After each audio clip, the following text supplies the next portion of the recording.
Hello, my name is Eddie Tofpik. I'm Head of Technical Analysis and Senior Markets Analyst at ADM Investor Services International Limited. And here's your weekly technical analysis of Kansas City and Minneapolis wheat markets. Kansas City wheat. The low water mark of the 18th of August last year was pivotal to the construction of what happened next in this market.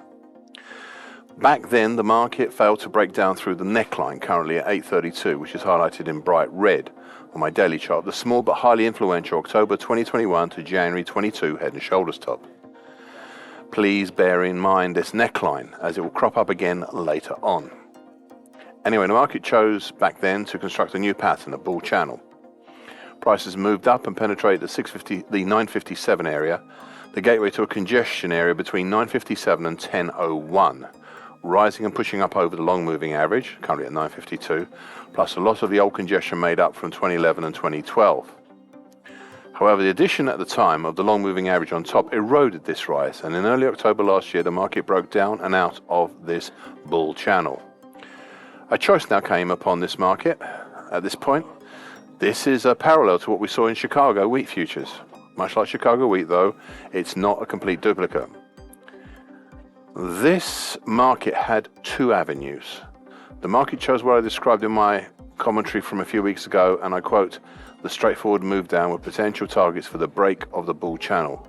Thus we have a primary target X down in the 903 zone, whilst a secondary harder to reach target X1 is way down below in the 759 zone. End of quote.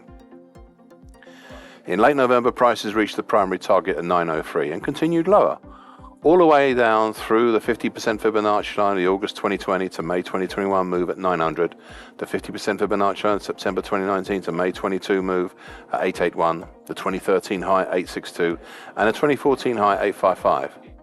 But by then, prices had hit the bright red trend line, once again, the one I mentioned earlier. The neckline of the small but influential October 2021 to January 22 head and shoulders top. And things stopped. And the market jerked back up with a small double bottom formed over January. This caused prices to rise and admittedly reached their primary target on the top side, but the rise was eroded by these resistances. It could not overcome the 50% Fibonacci line at 900 and perhaps more importantly the declining medium moving average, currently 876. 2 weeks ago the market gave up pressing higher and prices dropped. Last week prices hesitated and opened a case for looking at that action as part of a bear flag stroke bearish halfway hesitation. As the market continued lower this week, this now leaves the following questions and observations. Will target X1 in the 759 zone, will it be reached? We are awfully close right now, but there are things in the way. The broken downtrend in green for starters, currently at 769, as well as the 2022 low at 748 and the rising December 2020 to date uptrend currently at 746.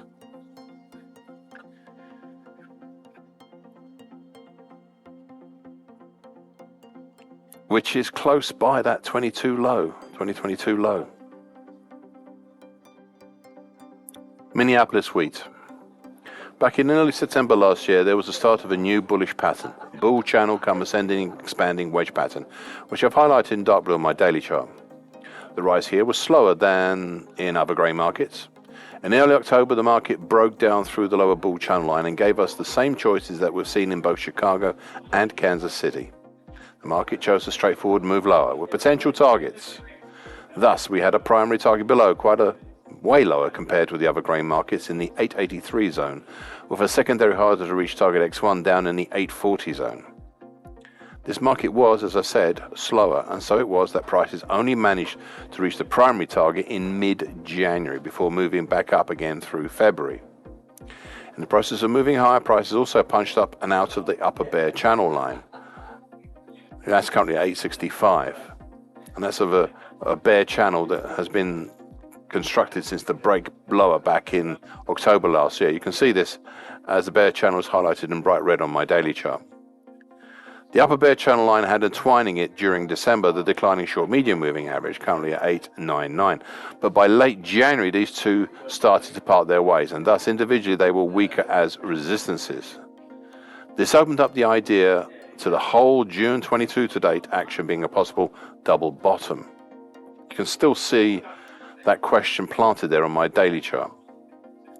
This question of a larger double bottom was still out there when I last spoke, but I added the following in my commentary from 3 weeks ago, and I quote, "But we have significant resistances overhead from the starting of the declining medium moving average, currently at 920, and the 250% Fibonacci lines at 955 to 974, and that's the end of the quote.